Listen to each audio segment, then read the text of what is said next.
Assalamualaikum warahmatullahi wabarakatuh. Yang saya hormati dosen pengampu mata kuliah studi Dynamic Assessment Bapak Profesor Kartono MPD dan Bapak Dr. Masrukan. Pada kesempatan ini saya akan mempresentasikan rangkuman bab 8 mengenai menerapkan penilaian dinamis pada orang dewasa dan lanjut usia. Saya Maharani Izzatin, NIM 0401619002 pada program studi S3 Pendidikan Matematika Universitas Negeri Semarang. Tugas utama masa kanak-kanak adalah memperoleh pengetahuan tentang dunia dan kompetensi dalam berinteraksi dengan lingkungan seseorang, dengan penekanan yang besar adalah pada pendidikan. Sedangkan tugas utama pada masa dewasa adalah bekerja, mengasuh anak, interaksi sosial, dan belajar dalam konteks non-sekolah. Nah, karena tugasnya berbeda antara anak-anak dan orang dewasa, maka masalah yang dihadapi anak dan orang dewasa juga berbeda. Dan pada dynamic assessment akan berdampak pada pertanyaan-pertanyaan yang harus diajukan oleh para penilai profesional. Perbedaan antara orang dewasa dan anak-anak yang jelas mempengaruhi pendekatan dan teknik penilaian adalah pada tingkat perkembangannya. Peran penilaian dinamis pada orang dewasa, secara umum tugas perkembangan kognitif utama masa kanak-kanak adalah perolehan dan elaborasi proses kognitif fundamental, yaitu struktur, fungsi, dan operasi. Sedangkan pada masa dewasa, tugas utama kognitif secara bertahap bergeser ke salah satu seleksi, aplikasi, dan kontrol metakognitif dari proses kognitif tersebut dan dari dasar pengetahuan yang diperolehnya. Tugas penilaian di sini adalah mengidentifikasi ada atau tidaknya struktur kebiasaan. Di antaranya adalah kebiasaan metakognitif seperti mengidentifikasi adanya masalah, menentukan sifat masalah, memindai simpanan seseorang dari strategi pemecahan masalah, menerapkan dan mengevaluasi solusi, serta memperkirakan investasi apa yang diperlukan untuk memperkuat kebiasaan seperti itu. Yang pertama, kita akan membahas tentang penilaian bakat skolastik. Tes kecerdasan standar dan tes bakat skolastik standar melakukan pekerjaan yang baik untuk menilai perbedaan individu dalam kemampuan belajar umum, yaitu orang yang mendapat nilai tinggi pada mereka biasanya adalah pelajar yang baik, sedangkan mereka yang mendapat nilai rendah biasanya adalah pelajar yang buruk. Nah, terdapat masalah utama pada tes bakat skolastik standar, yaitu yang pertama, kualifikasi biasanya yaitu mengandalkan norma kelompok untuk meramalkan kinerja individu, dan yang kedua, tidak adanya pengajaran dalam tes ini. Nah, dynamic assessment mengisi kedua kekosongan ini dengan menjadi investigasi ideografik dan mendasarkan perakiraan dan resep pada belajar dengan mengajar. Untuk menyelesaikan dua masalah yang sudah disebutkan tadi, dynamic assessment harus menggunakan tugas yang kompleks dan bukan yang sederhana, serta tugas yang memerlukan pembelajaran dan yang memiliki tempat untuk mengajar. Yang langsung terlintas di benak keduanya adalah bagian dari LPAD. Dapat dilihat pada Forsten et al. Tahun 7986 pada lampiran A, yaitu variasi penyelenggara dan LPAD set 2.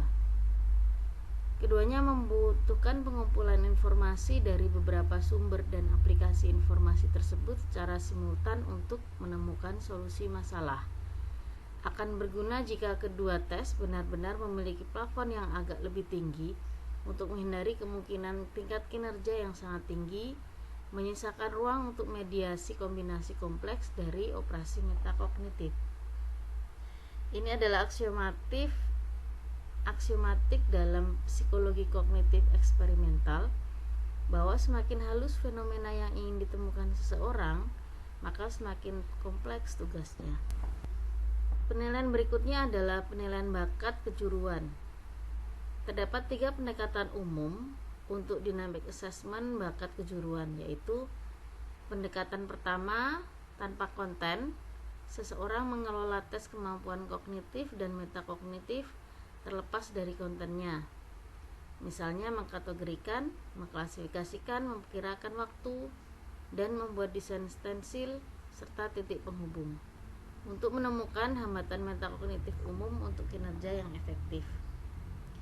Pendekatan kedua yaitu memberikan tes bakat kejuruan yang distandarisasi dan normatif dalam metode dinamis, yaitu dengan mediasi yang diinterpolasi dari operasi dan kebiasaan metakognitif tertentu. Sedangkan pendekatan ketiga adalah, ini sering digunakan pada dynamic assessment anak-anak, remaja, dan orang dewasa, terutama mereka yang sedang dalam perawatan orang lain.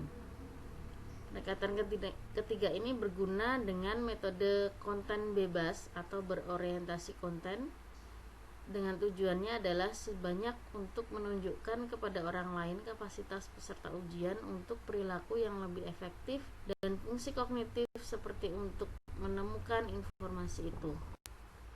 Kontinum layanan penilaian. Sebagai model umum untuk penilaian berskala luas, maka CAS atau kontinum layanan penilaian berfungsi dengan baik.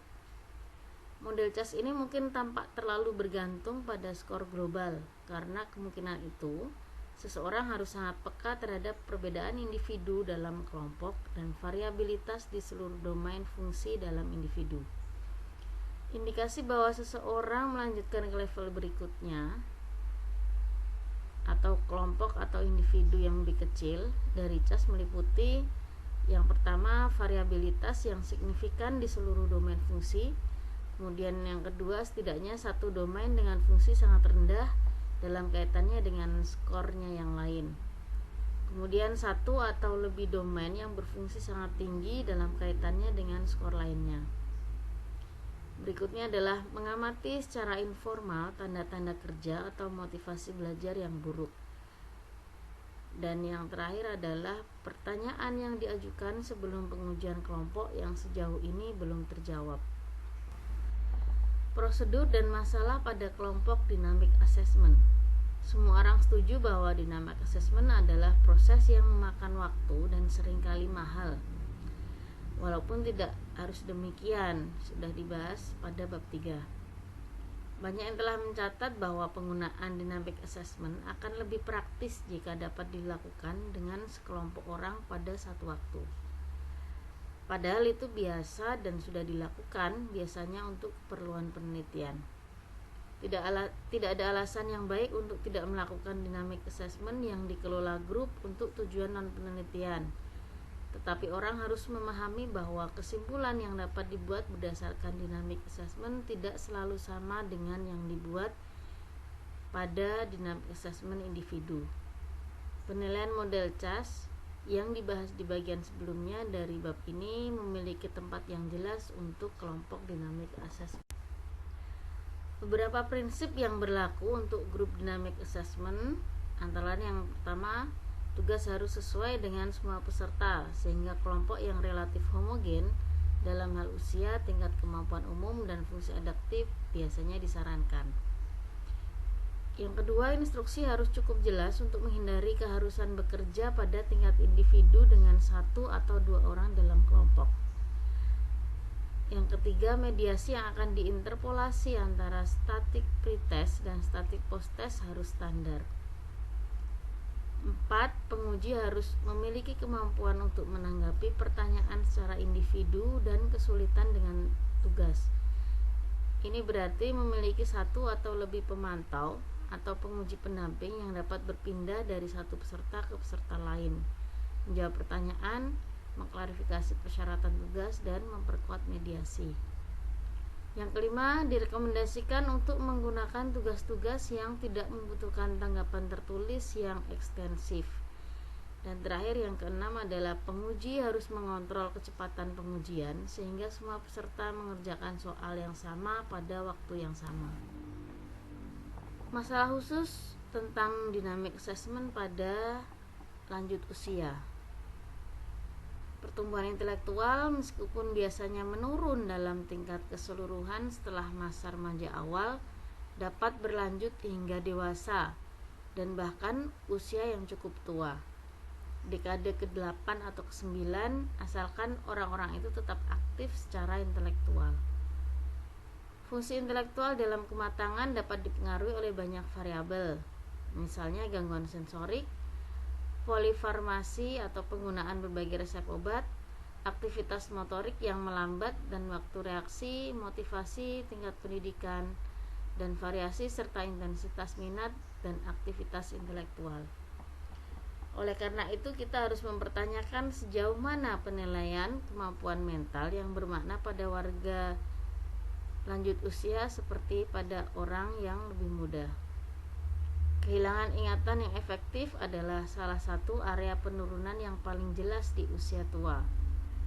Tapi terdapat banyak bukti bahwa untuk sebagian besar orang ini yang tidak menderita defisit memori terkait usia atau penyakit Alzheimer, kehilangan tersebut tidak perlu. Dynamic assessment pada lanjut usia.